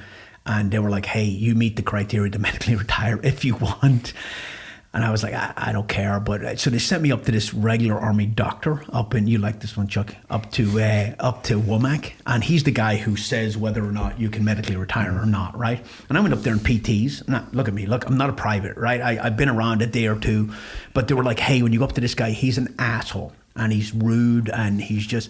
So I went up there and I wasn't in a particularly good mood. So this guy starts talking down to me. He starts going, it's very weird that you had none of these injuries until recently. And I was like, let me stop you right there. I didn't go to the doctor because I was fighting 2 wars. And I'm here because a freaking doctor sent me down. Who do you think? I detonated on this guy. And he was like genuinely scared. He was like, oh my God. Because he got used to talking down to people. If anything drives me crazy is civilians that work for the army who talk down to soldiers. It drives me crazy, I detonated this guy. I went back to see him a couple of weeks later, and I went in my uniform with all my badges and everything, and he was super nice to me. But they were like, hey, you are very, very broken, but we want to fix you before you get out. And I'm like, nope, I just want to get out. So I got medically retired. And you need like 240% disability to get 100%. I still don't understand all that. I've been trying to wrap my head around it. It's easy, man. 240% to 100. It's not No, easy. because if I go in and I have one injury and it's 50%, right? I have TBI, 50%. If I have another injury that's 10%, it's not 60%. It's 10% of what's left. So I already had 50%. Now I only have 50% left. So 10% of 50% is 5%. So now I have 55%, right? And it just accumulates. So you need... help me understand this. Okay, all right. I need the whiteboard. It's actually quite... Again, this is 18 Bravo. It's VA math. I have 400% disability, and it's all... TBI is a big one, right? Mm-hmm. And I'm sure you got some TBI, Chuck. And then I have just wear and tear injuries mostly. I swear the 2 bulging discs on my neck is from free fall, from opening shock, from parachuting. Dumbest stuff ever. Probably most of my injuries from parachuting, something I never used operationally ever, and probably never would. But it's just wear and tear after doing it for so long. So I got out and I never looked back. I had already been working for Fieldcraft, teaching some long gun stuff and teaching some classes, and then went out to Arizona, did some stuff out there, moved to Utah, our headquarters in Utah, and then I at one point, I was doing a podcast with Andy Stump, and we talked about the job suffers last, and I at that time my wife was with me, and I was like, look, me working in Utah, my wife and kids being here, I'm repeating what I did in the army. I'm putting work before my family. So I went to Mike and I was like, I got to go home. So I came back here, set up this operation in North Carolina. Sean Kirkwood came on board, and Sean runs all the tactical training, and I run all the other stuff, the survival, the med, the personal security, the land navigation. I run a bunch of other courses, and I'm just a training manager, basically. We've trained the FRG and SWCS, like I was saying earlier on. We've trained them in medical training. We've done personal security for them, and it's phenomenal. It really is a great course. You know what I'd love to do? I'm going to throw this out there. It's a little plug. Yeah, let's do it. You know what I'd love to do? I'd love to because when captains in SF are on the pipeline, there's gaps in their phases, right? Where they're not doing anything. I'd love to run what I would call a bridging course bridging between two gaps. And I would teach officers all the things they're supposed to know when they get to the team that they don't. And nobody teaches them. CQB, medical training, all that those things that there's, and I would hire like freaking guys who were Sephardic instructors like to teach CQB. I would teach 18, and you could learn in 1 week of immersion training. If you get away from the flagpole and you come out here in 1 week, you could learn a ton of shit, and it would make you better prepared when you get to your team. I think that would be good. I think it's a phenomenal idea. I'm not going to lie. As an officer, you don't spend any time on the range when you're going through. And so that's one of those things like you're expected to know when you get to a team room. You hope there's a Sephardic going on soon. Or the opportunity to go to Sephardic train up. But do that, do ballistics, do freaking, there's so much that you could learn from guys who've been there and learned. It took years and years and years to learn. And you'd just be better equipped when you get to your ODA, you know? No, Kevin, great points. Yeah. The thing about working in Force Mod, I interacted with all the groups, and all the groups have slightly different, every group has different personality, right? And they all have slightly different missions. And of course, their mission is the most important one, obviously. right? You're better than everybody, right? Yeah, better than everybody, and like nobody else does anything. First group, right? Yeah. Is the number one for a your reason. First group? Yeah. They're very good at cowardice. You know, one of my guys came up with this idea, and I thought it was brilliant when they were testing the backpacks for the jungle ruck for first group and seventh group. He took all the tags off them because guys get in love with, I want Patagonia or I want Tier and all that. He just he just took all the tags off them. So you test it based on capability and not on name tags. Yeah. But you know, for the high north for 10th group, like there's no good. You have to buy commercial off the shelf boots and stuff like that.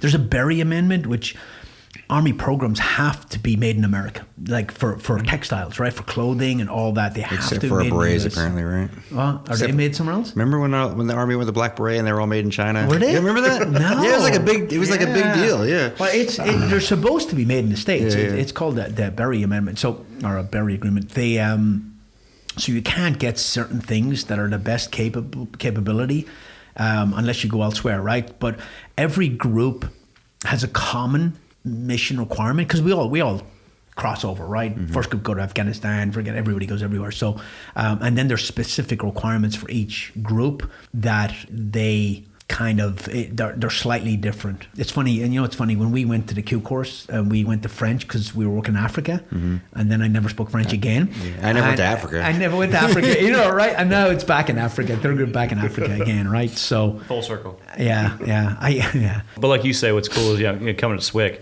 you've got this giant mixing bowl of all the different groups coming together, and you see again, it's like, okay, this might have worked out in Indo-PACOM, but is that still applicable to South America? And hey, we're seeing things in Europe. Okay, resistance in Ukraine. All right, what things have we seen in Taiwan, or how would you guys approach this? Here over in Europe, or over in CENTCOM? But how do you pass those lessons on unless you do it in an institution, right? That's exactly. I don't know how else. Remember that the Army has that Center for Army Lessons. Still do, but what happens is people like.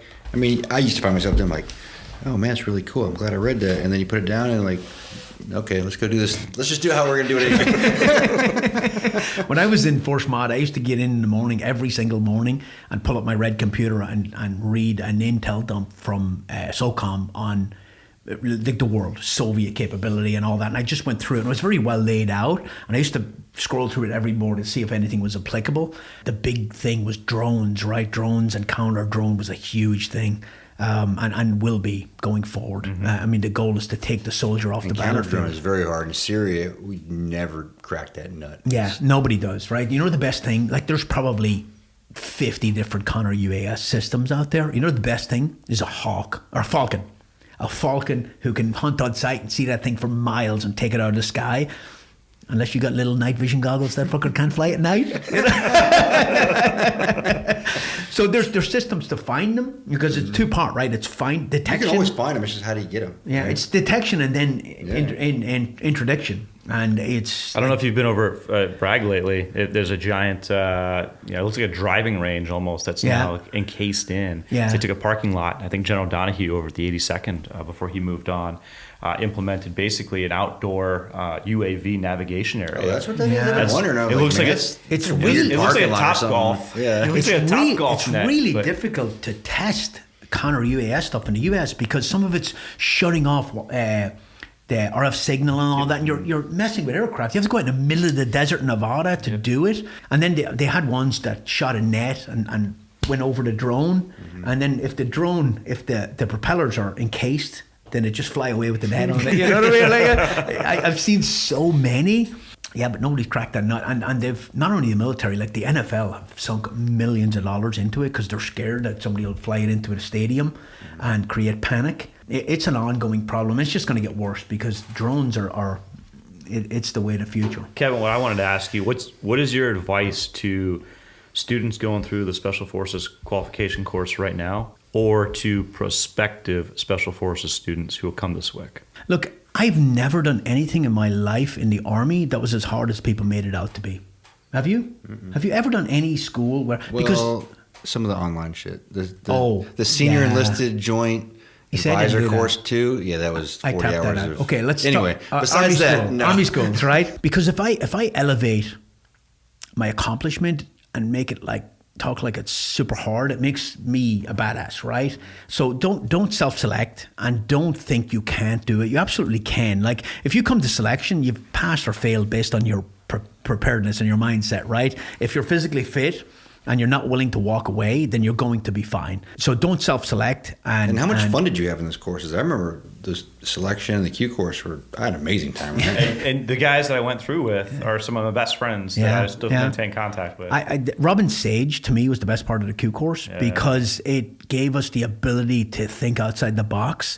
When I was in Robin Sage, there was a CAG guy who came from the Navy and went through... Oh, yeah, he was in the Bravo course with us, the runner dude. Yeah, Mike. So he was on another ODA in Robin Sage, and he was doing everything. So they rolled him up on an OP because the officers weren't doing it, and he stuck him in with us. Well, he had all their money.